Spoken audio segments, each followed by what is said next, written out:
Up next, they're going to talk, make mock at Tony Fauci for dogs being locked up. And guess what? They're all set free. So Anthony Fauci can't do his tests on them. These beagles are going to be all set free. So as soon as the commercials is over, I'll put it on TV. You know I don't like commercials. That's why I put it at the ceiling. We went over this before. Thank you, Patriots, for watching. And thank you for joining the channel. We gotta stand up against these idiots.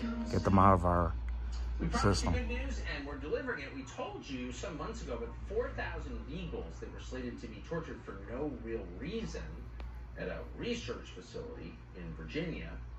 Tony Fauci had purchased dogs from that facility. Well, a group called the White Coat Waste Project first uncovered the abuse of the beagles and found purchase records that show the abuse of several dogs to be, quote, used in septic shock experiments at NIH. The dogs were denied food and eaten alive by bugs, etc. So we're not even going into details because it's too depressing. Now, a major breeding facility for those research facilities has been shut down, and the first batch of beagles has been set free.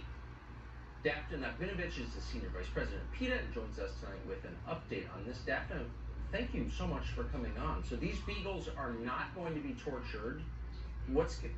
Congratulations, we're celebrating. What happens to them now? Thank you. We are celebrating, Tucker. Thanks for having me back on.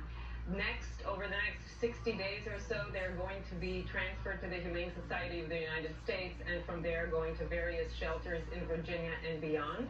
The first group was released yesterday to the tune of approximately 400. And these are thousands and thousands of dogs that were bred for research. The facility has been there since 1961. And we are just thrilled that not a single one of these 4,000 beagles will ever be tortured and killed in a lab.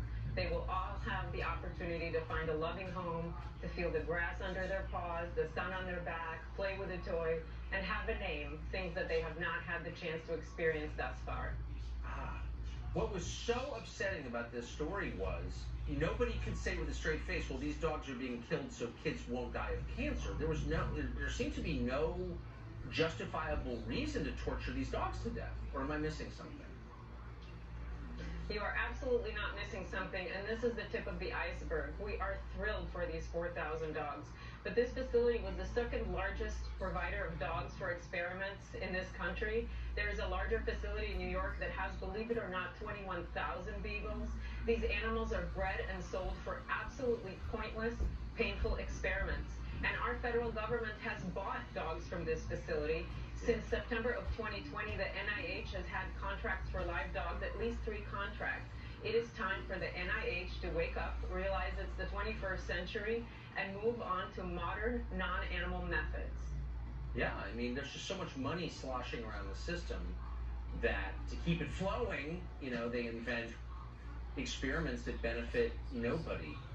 So you're saying, just to be totally clear on our way out, in the next, how long until these dogs can be adopted by people watching? The plan for transfer will take place over the next 60 days, and we urge people to just keep an eye. And we are just so thrilled that PETA's undercover investigation prompted this domino effect that resulted not only in 74 violations and the Department of Justice getting involved, but the liberation of these 4,000 dogs. And we hope all the cages get emptied next from all the laboratories and all the breeding facilities. Giant Winford beagles, 4,000 beagles, Thanks for coming on. set free. So Anthony Fauci cannot get his hands on them. So we have a quick health Out of update what? on President Biden. He does not West get Virginia. monkeypox. We predicted that last night. We don't.